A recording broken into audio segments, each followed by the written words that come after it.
Good morning guys. Puntahan natin yung tanim ng asawa ko. Ay nabali yung ano. Tingnan natin yung kanyang tinanim na talong. Ayun.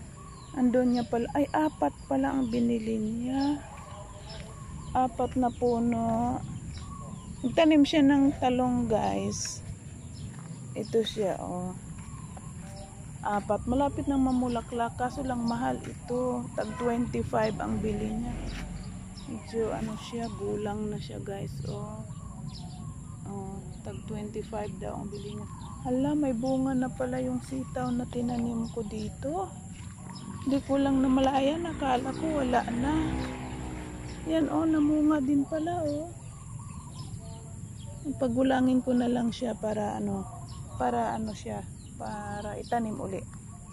Tapos yung kadyos, oh ang tayog pala ng mga kadyos, wala pang bunga. Yan. Tapos yung aming katuray na galing sa Saudi pa to, hindi pa namulaklak. Ay malapit na siyang mamulaklak guys, kasi meron na siyang mga ganire. Oh. Panahon lang pala talaga, wala lang panahon noon. Pag namulaklak ito guys, ang kulay niya ay violet. Ayan, marami pala oh. So, itong ano, gusto niya taniman pa ito ng talong, isang linya dito. Kasi mahaba ang buhay ng talong. Yun nga oh, mag-1 year na siya. Hindi pa namatay, namumunga pa. Kaso lang parang bakit nagkaganito? Kinakain ng uod. Sayang, putulin na lang natin. Minsan kasi kinakain talaga ng uod, dapat mayroon siyang spray. Ito kasi nagulay namin very organic, wala talagang ano. Tapos itong okra oh, napaka ano naman, dikit-dikit yung pagtanim niya. Ayan oh, malapit na rin mamunga yung okra niya, at saka yung bayabas na binalot ko. Ayan, binalot ko yung bunga kasi lang parang nalanta. Nalanta yung isang bunga. Kunin na lang natin. Ayan, sayang.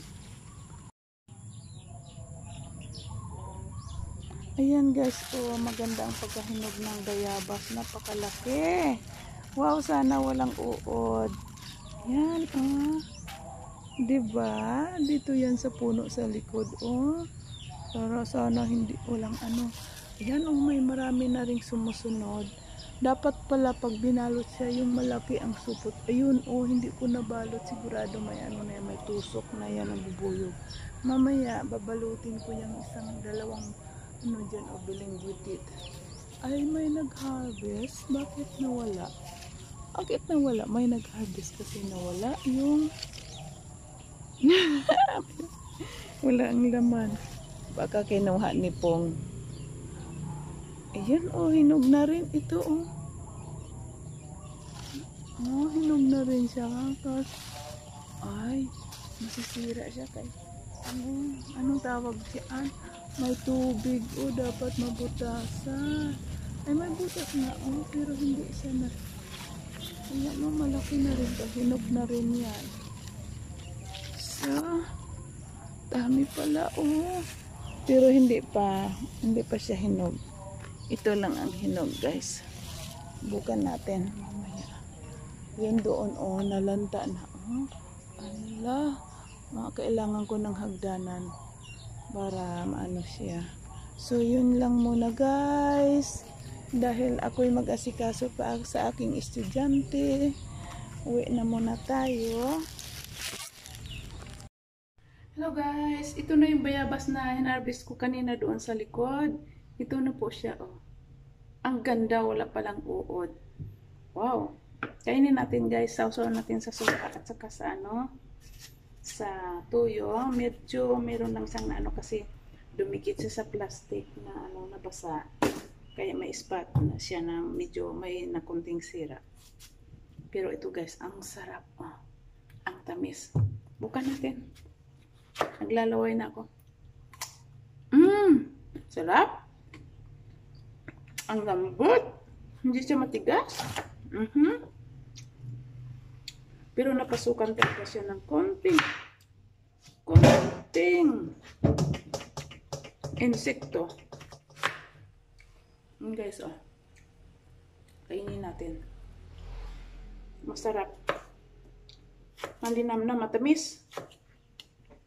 Ibang variety siguro ito kaysa dito sa harapan. Kasi meron kaming tatlong puno doon sa hipag ko, yung dalawa sa harapan ng bahay nila, tapos dito sa likod ng bahay. Then, meron din. Ito siya ang bunga.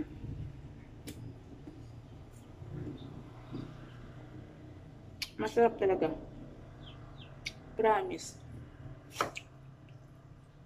Binibenta ito ng hipag ko. Ng tag 70 ang kilo. Mahal kasi ng bayabas dito, guys. Sarap. Medyo napasukan lang siya ng insekto, siguro na tamaan doon sa balot. Kasi kailangan ibalot siya, maliit pa. Ay, malaki na nabalot mo. Sayang. Tanggalin na lang natin. Yan. Itapon na lang natin yung yung medyo may lamat. Ang sarap niya. Para siyang apple. Ayan guys, oh. Hiwa ko na, oh.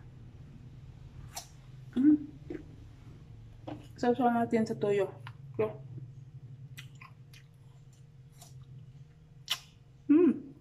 anghang.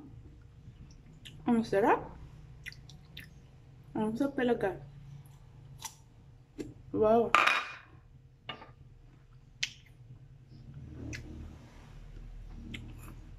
Bye muna, guys.